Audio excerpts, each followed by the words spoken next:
Mabuhay! Welcome po mga kababayan, sa ating Alpharam channel. Ito po ay one-stop channel na may sense at values. Hangad at nais po ng channel na ito, ang makapaglingkod sa ating mga kababayan sa pamamagitan ng pagbibigay linaw, at tamang pagpapahayag ng katotohanan, na may matibay na batayan at walang halong bias, discrimination, at exclusivism o division. Ang hangad po ng channel na ito ay may parating sa mga tao ang katotohanan bilang public service na walang inaasahang kapalit. Do not deny yourself to know the truth. Free your mind from delusions. Stand on your own under the truth.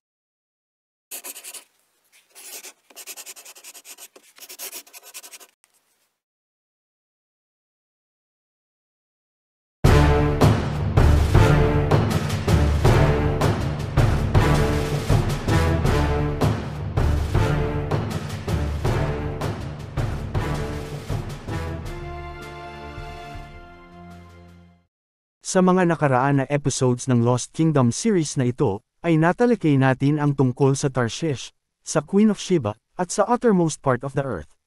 Ngayon sa pagpapatuloy ng serye na ito, sa episode na ito ay tatalakayin naman natin ang tungkol sa Islands of Gold.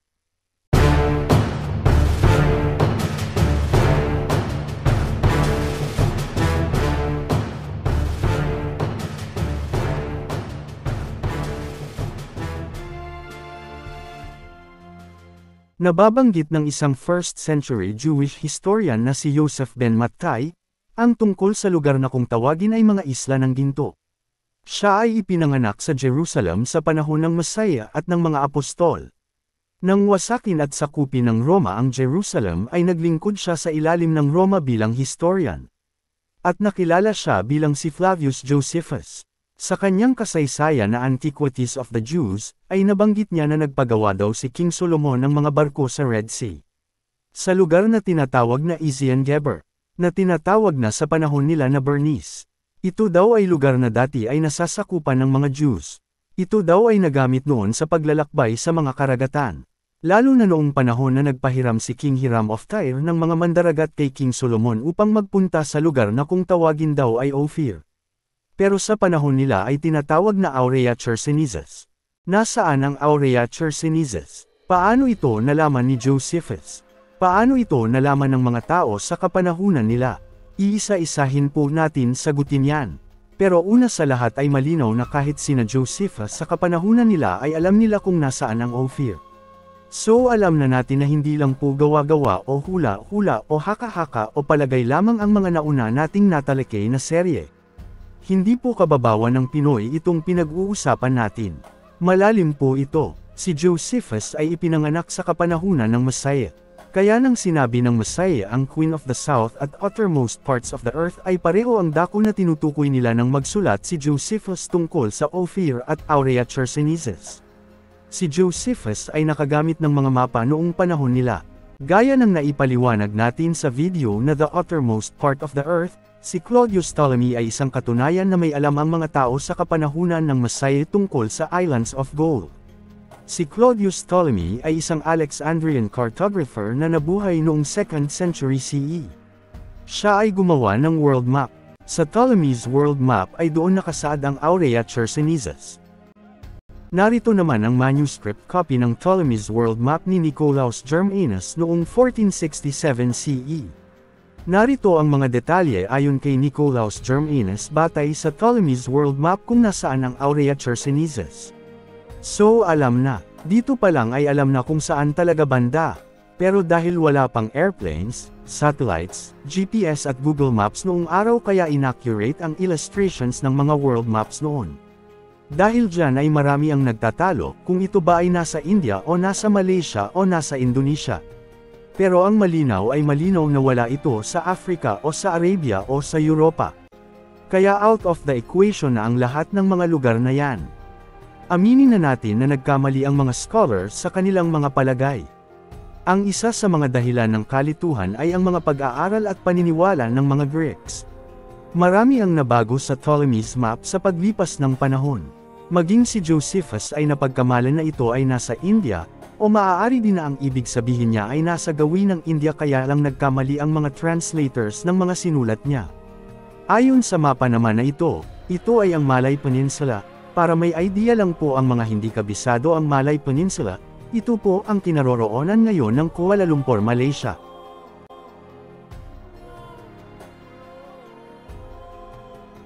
Narito naman ang isa pang world map na gawa ng isa pang German cartographer na si Andreas Wolfsberger, noong year 1448 CE, na tinatawag na Mapa Mundi. Ipinapakita dito na ang Isles of Gold na Crisa at Aurea na nasa lugar ng Aurea Chersonis. Ayon sa mapa na ito, ang Isles of Gold ay nasa Java sa Indian Ocean. Isang trivia lang po bago tayo magpatuloy, ang Aurea Chersonis na makikita sa Mapa Mundi ni Wolfsberger ay may nakasulat na, Hic Rex Caspar habitavit, meaning, here lived King Caspar.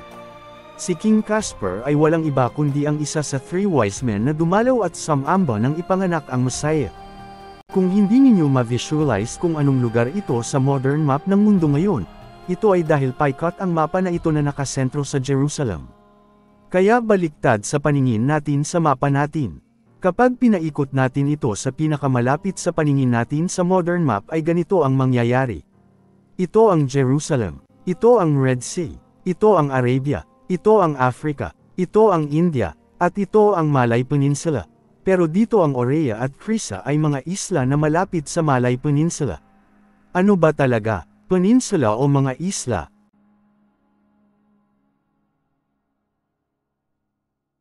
Balik tayo sa Aurea Chersonesus. Upang mas maunawaan natin ay pag-aralan natin ang etymology ng salitang ito. Ang Aurea Chersonesus ay salitang Latin na ang ibig sabihin ay Golden Peninsula o Peninsula of Gold. Ang Aurea ay mula sa salitang Latin na Aurum na ang kahulugan ay ginto o gold. Ang Chersonesus naman ay hindi likas na Latin dahil ito ay salitang hiram mula sa Greek. Ang Latin na Aurea Chersonesus ay nagmula sa Greek na Chrysi Chersonesus. Ang Chrysi ay mula sa salitang Greek na chrysis na ang kahulugan ay ginto o gold. Ang Chersonesus ay salitang Greek na ang kahulugan ay peninsula. Kaya marami ang nag-akala na ito ay ang Malay Peninsula. Pero ang isa pa nitong kahulugan ay city. Kaya pwede rin na City of Gold or Golden City. Hindi naman limitado sa peninsula lang ang city. Pero ang ibig sabihin talaga nito ay gaya ng alam natin na city sa ngayon, kundi isang lugar o bayan o bansa. Naniniwala ang mga ancient Greeks sa lugar na may islands of gold. Kaya nga si Ptolemy ay nagbigay ng mga pangalan sa kanyang world map gaya ng Aurea Regio na ang ibig sabihin ay Golden Region, patunay na hindi ito limitado sa peninsula o city. At tinawag din niya na Chrysogonis, o River of Gold, ang dako na ito. Patunay na hindi ito limitado sa peninsula o city. Ang tawag ng mga Greeks sa mga Isles of Gold na ito ay Chrysi at Argyri. Alam na natin ang kahulugan ng Chrysi ay gold. Ang Argyri naman ay silver. Kaya ang mga ito ay mayaman sa ginto at pilak. Ano ang sabi sa kasulatan? Basahin ang Isaiah chapter 60, verse 9. Sinasabi diyan na ang isles o mga pulo ay maghihintay sa kanya, upang dalhin ang kanyang mga anak mula sa malayo, ang kanilang silver at gold, ihem. Alam na naman.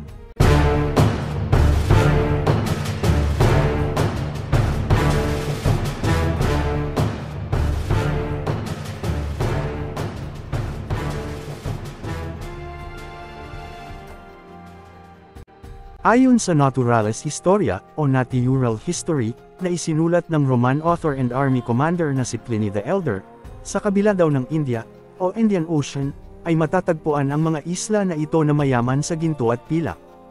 Hindi man makapaniwala si Pliny II, ay malinaw na alam ito ng mga tao noon panahon na iyon ng 1st century. Ganito rin ang sinasabi sa Encyclopedic Etymologies, ni Isidore of Seville na mula sa 7th century.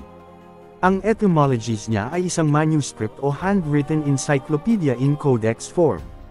Nakilala din ang etymology ni Isidore of Seville dahil sa ito ang kauna-unahang libro na naimprinta noong 15th century sa Germany na gumamit ng world map. Ang ginamit na mapa ay ang tinatawag na T&O or TO World Map. Ito ay pabilog na mapa na napapaligiran ng oceans, kaya mukhang letter O. Kung saan ang buong mundo ay nahahati sa tatlo. Ang Asia sa taas, ang Europa sa kaliwa, at ang Africa sa kanan. Ipinapakita din dito ang teritoryo ng tatlong anak ni Noah na sina Shem, Japheth, at Ham. Sa gitna naman ay ang Jerusalem. Ang east ay nasa itaas, at ang north ay nasa kaliwa. Nahahati ito ng tatlong anyong tubig na hugis letter T. Ang mga anyong tubig na ito ay ang Mediterranean Sea sa ibaba, Nile River sa kanan, at Tanais River sa kaliwa. Ang Tanais River ay dating tawag sa Don River sa Europe na isa sa pinakamahabang ilog sa Russia. Sa paligid nito ay ang mga oceans.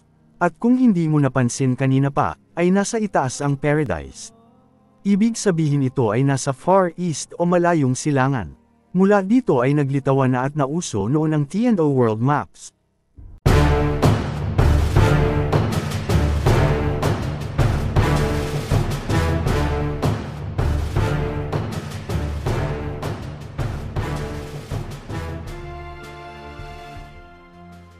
Nagsulat din tungkol sa Crisi Insula, o Golden Isle, ang mga Greek and Roman geographers gaya nina Eratosthenes, Dionysius Perigates, at Pomponius Mela.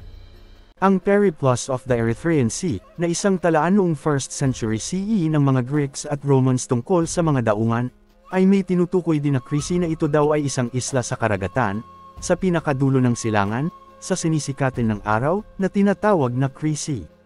Sa kabila daw nito ay isang napakalaking lugar na tinatawag na China. Si Dionysius Perigates ay may nabanggit na isla ng ginto na nasa mismong sinisikatan ng araw.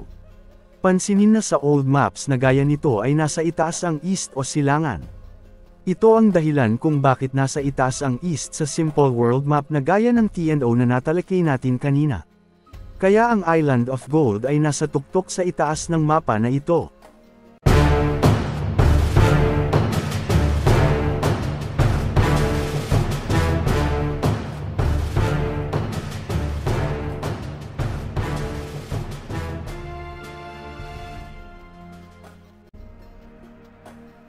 Pero kung ipipihit natin ito sa nakagawian natin na mapa na ang east ay nasa kanan, ay ganito ang magiging itsura.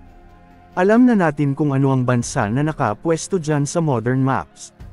Si Avenus ay may tinutukoy din na Insula Aurea, o Golden Isle. Ayon sa kanya ang kinaroroonan nito ay ang sinisikatan ng umaga. Sa paglipas ng panahon ay lumawak ang nakakalap na kaalaman ng mga European geographers tungkol sa Indian Ocean, kaya ang mga isles na ito ay lumayo ng lumayo sa dating lugar nila na inaakala mula sa nalalaman nilang mundo. Kaya nang gawin ni Martin Behaim ang kanyang Erdefell noong 1490 ito ay malapit na sa Japan. At tinawag na Chipango, kaya napagkamalan ito na bansang Japan. Ito ay dahil sa salaysay ni Marco Polo na malapit doon ay lugar na mayaman sa ginto.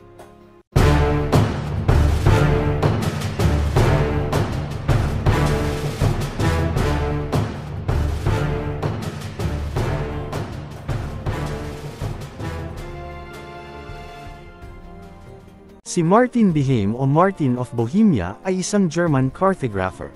Siya ang gumawa noong 15th century sa sikat na globo na kung tawagin niya ay Erdefell, na ang ibig sabihin ay Earth's Apple. Ang Erdefell ang oldest surviving terrestrial globe.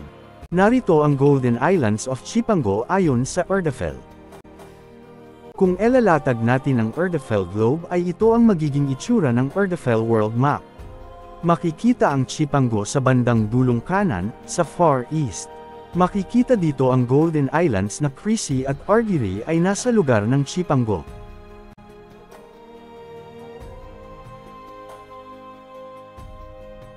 Ito ay nasa gawing ito. I-zoom natin para makita natin. Ito ang Chipango. Ito ang Crisi. At ito ang Argyri. Napagkamalan ito ng mga modern cartographers at historians na ang bansang Japan. Pero ang Japanese historians mismo ang nagpatunay na hindi ito ang Japan. Ang tunay na Chipango daw ay nasa bandang ibaba pa ng Japan. Oo nga naman, malapit na ito sa equator. Malayo naman yata sa equator ang Japan. Malinaw na ibang bansa ang Chipango at hindi Japan. Ito sana ang hinahanap ni Columbus. Pero nawala na sa Chipango ang atensyon ng mga Europeans dahil sa pagkakatuklas ni Columbus sa Amerika, ang New World nila na itinuring. Teka lang, hindi ba peninsula ang Aurea Chersonesus? Bakit tayo napunta sa mga islands? Magbalik po tayo uli sa mga Roman writers and geographers. Mula saan ang kaalaman ng mga Romans tungkol sa Aurea Chersonesus? Sa mga Greeks. Mula saan naman ang kaalaman ng mga Greeks tungkol sa Chrysi Chersonesus? Sa mga bansang sinakop nila sa South at sa East. Ang dako na ito ng mundo ay alam ng mga taga-Africa, Arabia at India. Kaya nagmukhang walang alam ang mga tao noon dahil pinagpapatay nila ang mga tao ng lugar na sinakop nila. Alangan naman sabihin ng mga nabubuhay ang mga nalalaman nila. Kaya tanging mga Europeans lang naman ang walang alam sa mundo noong panahon na yon. Ang totoo na laman lang ito ng mga sinaunang Romans at Greeks mula sa mga sinaunang kasulatan ng mga bansang malapit dito. Ang Greco-Macedonian Empire ni Alexander the Great ang sinasabi na may pinakamalawak na nasakop sa mga sinaunang kaharian. Ito ay umabot hanggang Afghanistan at India. Doon nila nakuha ang mga kaalaman. Ganun pa man ay lumitaw lang ito noong panahon na ng Roman Empire. Bukod kasi sa Bible o Hebrew Scriptures ay may iba pang lumang kasulatan na nagsasabi tungkol sa Isles of Gold. Ang pinakalumang kasulatan na nagsasabi na ang Isles of Gold ay nasa Southeast Asia o Southwest Pacific ay ang matatagpuan sa mga ancient Indian literary sources at Buddhist texts. Halimbawa, ang salitang Suvarnabhumi at Suvarnadvipa ay matatagpuan sa Ramayana. Ang Ramayana ay isa sa dalawang Sanskrit epic ng ancient India. Ang isa ay ang Mahabharata. Ito ay isa sa pinakamatandang kasulatan sa kasaysayan ng mundo. Ang mga salitang Suvarnabhumi at Suvarnadvipa ay mga Sanskrit words na ang kahulugan ay Land of Gold at Golden Peninsula. Kaya ang Suvarnabhumi ay Land of Gold at ang Suvarnadvipa ay Golden Peninsula. O teka, akala ko ba Isles of Gold? Bakit peninsula na naman yan? Ano ba talaga? Ang salitang Dvipa ay maaring mga hulugan na peninsula o island. Kaya kung ang Suvarnabhumi ay Land of Gold na, ay malamang na ang Suvarnadvipa ay mas tama sa kahulugang Golden Island o Island of Gold. Pero bakit alam ito ng India? Alam ito ng India dahil ang Southeast Asia ay nasa tapat lang nito. Malapit sila sa mismong lugar. Pakikuha po ng world map at tingnan mo po kababayan. Sa puntong ito ay makikita na mula sa Indian Suvarnadvipa, ang Greek words na Chrysi Chersonesus, at ang Latin words na Aurea Chersonesus. Nabasa ng mga Greeks at Romans ang sinaunang kasulatan ng mga Hindo. Balik naman tayo ngayon kay Ptolemy. Ang map at geography ni Ptolemy ang pinakalumal na basehan na ang Land of Gold ay nasa kabila pa ng Indian Ocean. Paano niya ito natiyak? Ang tanong, mag-isa lang ba si Ptolemy na gumawa sa mapa? Ang sagot, hindi siya mag-isa. Ang tauhan niya na gumawa ng mapa ay si Marinos of Tyre. Ang Marinos na ito ay nagmula daw sa Tyre. Subalit meron pa kayong kailangan na malaman tungkol kay Marinos of Tyre. Ipapaliwanag po natin yan sa mga future videos natin.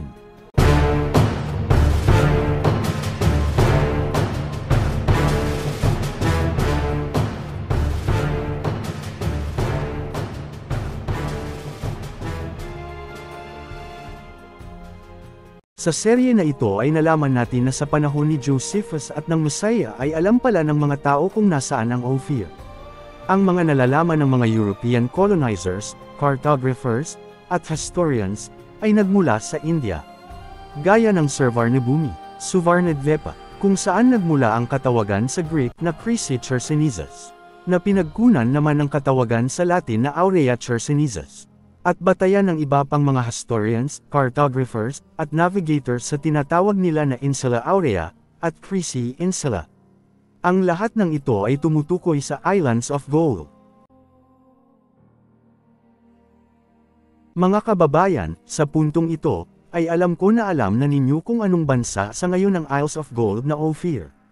Sa mga susunod ay magbabalik-aral tayo tungkol sa mga kasaysayan, paglalakbay at salaysay ng mga sinaunang manlalakbay upang mas pagtibayin pa natin kung nasaan at anong bansa sa ngayon ang Ophir.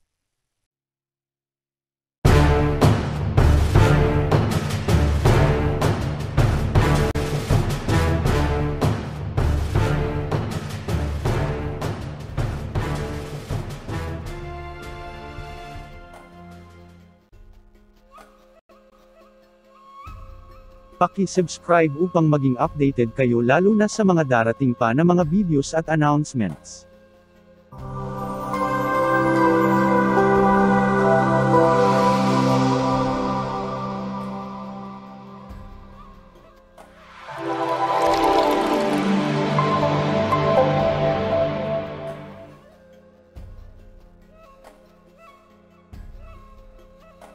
Kung inyo pong mamarapatin, ay bukod po sa pag-subscribe, ay paki-like po ang aming video kung inyong nagustuhan, at pakisuyo na rin po na e-share at huwag kalimutan na pindutin ang notification bell.